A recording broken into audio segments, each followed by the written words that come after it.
makinig kasi yung bang attitude natin, yung bang mindset natin na mahal, my God, akin na nga yung RTC, my dear. Ayan. Hindi po ito mahal ang RTC, mga dear. Ang mahal ang buhay po natin. Nabibili lang po natin ito. Nabibili lang talaga natin. Ang mahal po is yung buhay natin. Tingnan mo, wala na siya. O, sino ngayon ang mahal? Ang RTC o yung buhay? Sige nga. Diba?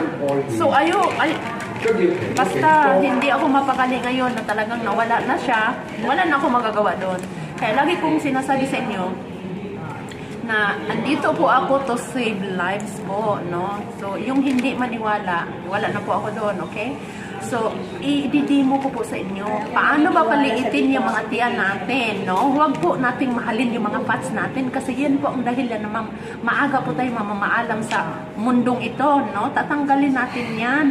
Paano ba, Bibjin? Paano ba natin tanggalin? Mayroon ako dito, Bibjin. Mayroon akong iniinom na pangpalibil ng cholesterol ko. Sige nga, tingnan natin kung kaya bang gawin nung ininom mo para sa cholesterol itong mangyayari ngayon sa idinimo ko sa inyo nitong Arctic Sea, okay?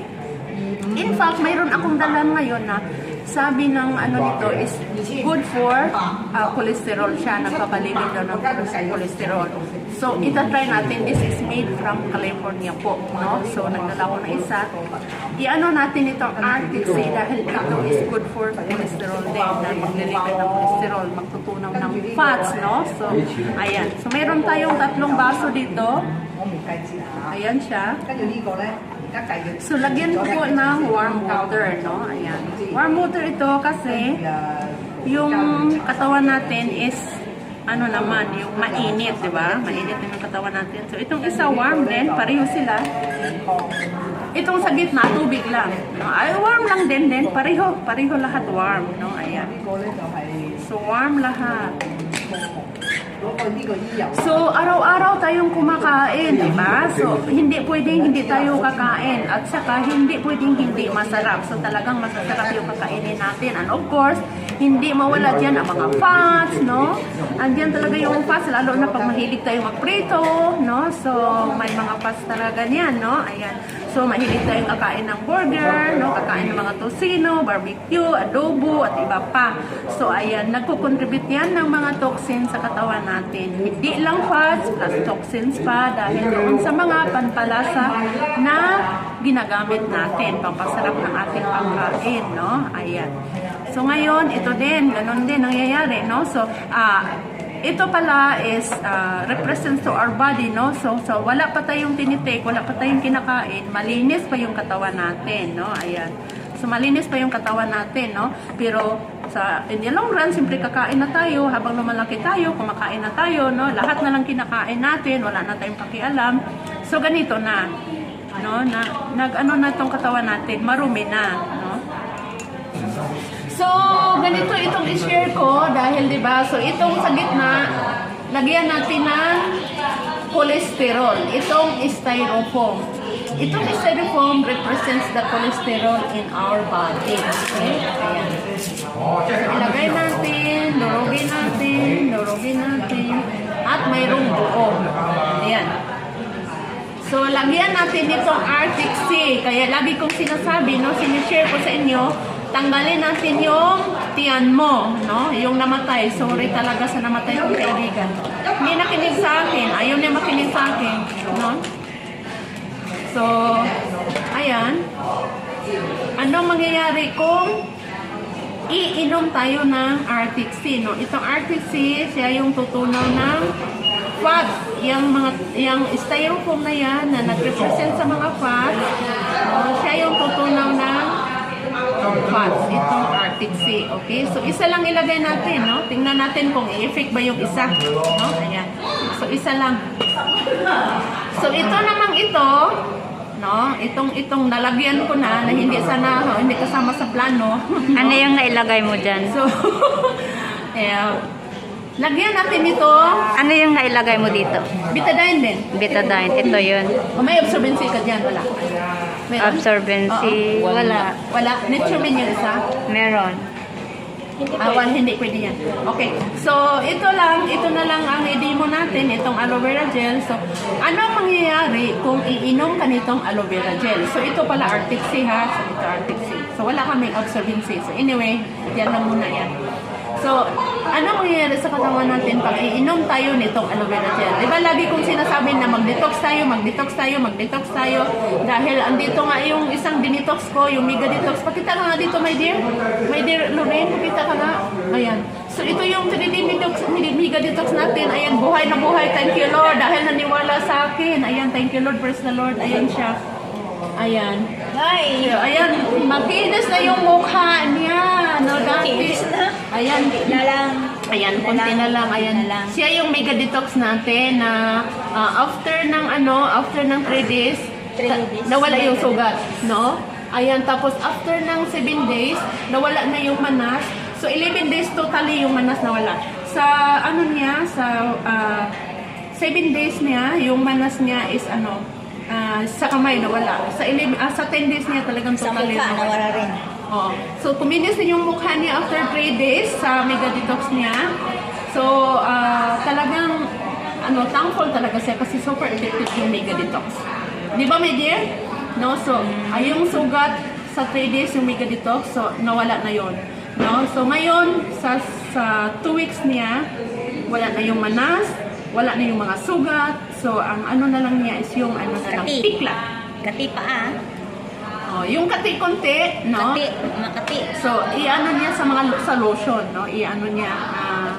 Gagamutin niya sa lotion. So, ito na itong natin. So, anong gagawin ni aloe vera gel, no? So, dagdagan natin kasi sa edad ko, ako lang, no? Ilan na bang taon ako? Nakalimutan ko na. So, marumi na ang katawan, no? Dagdagan natin. So, marumi na ang katawan. Pag iinom ka nitong aloe vera gel, ganito po yung gagawin ni aloe vera gel, no? So, kailangan natin ito sa panahon ngayon kasi lagi tayong kumakain ng ice cream, ng cake, ng mga lechon, no? So, kailangan natin mag-detox. So, ito po yung detox natin. Ito yung maglilinis sa katawan natin. Talagang kakabili pa to, ang hirap tanggalin, ang hirap i-open, no? Ayan siya. Open sesame. Kinakagat ko yan pag di ko maisa. Grabe talaga si Forever, no? Masikip kasi. Inaano talaga nila yung talaga Sealed na sealed talaga yung product, no? Ayan. So, ito yung mangyayari pag iinom ka ng aloe vera gel. Ayan. Patatakan natin ng konti lang. Tadang! Konti lang. Yan. Konti lang ha, kutin tatak lang yun. Tingnan natin kung may mangyayari ba sa kunting tatak. Diling. Wow! So, may luminaw ng konti, no? So, what I said, if you drink less, then less konti lang din yung na-cleanse. So, drink more. Patatangan natin ulit. Ayan na siya. So, kailangan 1/4 sa glass, 1/4 sa baso yung inumin mo. Huwag mong tipirin, huwag kang gumamit ng spoon. Sabihin mo, ay isang kutsara lang bibigyan para tipid. Huwag po, kasi underdose ka po. So, kailangan 1/4 sa baso yung inumin para maging effective yung cleansing, no? So, wala naman siyang overdose. The more you drink, the more you cleanse. So, ganyan po ang mangyayari pag iinom tayo. Lilinisan po yung katawan natin. Matatanggal po yung toxin sa katawan natin. So, ayan, maiwasan natin yung malubhang sakit. Maiwasan natin yung sudden death, no? Ayan. So, para sa gustong makapahaba pa ang buhay dyan, mag-detox na po tayo, inom na po tayo nitong aloe vera gel. So, ganyan po kaganda itong produkto na ito, no? Hindi ito pang negosyo-negosyo, pang pahaba ito ng buhay. Nako, no? Ayan. Kung nainom na ganun. Ayan, so, dito tayo sa Arctic Sea. Tingnan mo, ano nangyari? Itong Arctic Sea, no? Itong Arctic Sea, tinutunaw niya yung fats. Tingnan mo. Ayan, di ba? Wala nang cholesterol, wala na yung mga styrofoam which represents the fat sa ating katawan. Mga dear, pag ang styro ilalagay ninyo sa ilalim ng lupa, no? Ibabaon yan sa lupa.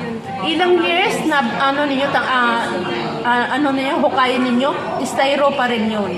Pero sa Arctic Sea, natunaw siya. So, grabe ka-powerful, super effective na magtunaw ng kolesterol, ng mga fat sa katawan natin, itong Arctic Sea po, no? Ito talaga napaka-effective po. Kasi, natin ha, i-ano natin itong isa, no? Ayan. Itong isa, paano nga nung, ay, huwag, ito na lang. Itong isa na good for cholesterol din, ilagay natin, no? Ilagay natin heart water din. Then, maglagay din tayo ng styro. Ito is made from California, ha? So, pag sinabi mong, Bibi Jane, mayroon na ako dito iniinom na pang cholesterol din. Okay na to, hindi na ako dyan sa Arctic Sea mo. O sige, i-demo mo din itong styro. Tapos sa warm water, ganito din, durug-durugin mo yung iba. Tapos yung iba, malaki. Tapos ilagay mo yung iniinom mo na para cholesterol, okay? Ayan, ito siya from California. Boom! Lagay natin. Ayan. So, tingnan natin kung ang effect niya is kasing ganda din ba nitong Arctic Sea. Okay? Ayan, ito. O, diba? Nalinaw din niya kasi kahit na nilagay ko lang ito. So, ayan, grabe, super effective talaga pag inom ka na Arctic Sea. So, you can sino ba dyan ang yung mga malalaking tiyan dyan? Huwag niyo mahalin yung taba po. Ang mahalin po natin yung buhay po, no? Okay? Kasi itong Arctic Sea po, mabibili lang po ito. Pag mahaba pa yung buhay natin, pag malakas yung katawan natin, kikitain pa yung pera natin, di ba? Yeah. So, tingnan niyo ito, kung natunaw ba yung styro. Kasi, ako, nag-demo na nito, in-overnight ko pa yung pag-demo ko nito. Kahit overnight siya nakababad sa tubig at saka itong styro at saka yung tablisa na yon, hindi talaga siya natunaw. Kaya kahit maghapon tayong hihintay nito na matunaw, hindi talaga siya matunaw po, no? So, ayan, oh, natunaw na yung tablet. Magkano ba yung Arctic Sea? Hindi talaga siya matunaw. So, napaka-effective talaga itong Nasa 300. Nasa 300. at saka itong Magkano yung Arctic Sea? Pag isabay mong inumin itong dalawa, napaka-effective. Kaya mag-detox na at mag-Arctic Sea na para mapahaba po ang ating buhay. 200. Okay? So, yan lang po. Thank you to my 3 million viewers at saka manood pa at sa nag-click dito. Thank you so much, no? Thank you so much sa lahat, no? So, yan po. Sinishare ko talaga. Alam mo, ang momentum ko ngayon, grabe dahil close friend ko po. AS yung binigay mo. Close friend ko po. AS yung binigay mo. Kaso lang, hindi po siya nakinig, no? So, Discount na ba yun? huwag po natin, huwag po natin mahalin ang pera natin. Mahalin po natin ang buhay natin. Kasi ang pera po, Yung green na kikitain na din natin yan. Kikitain lang talaga. Kaya mag-detox na po kayo.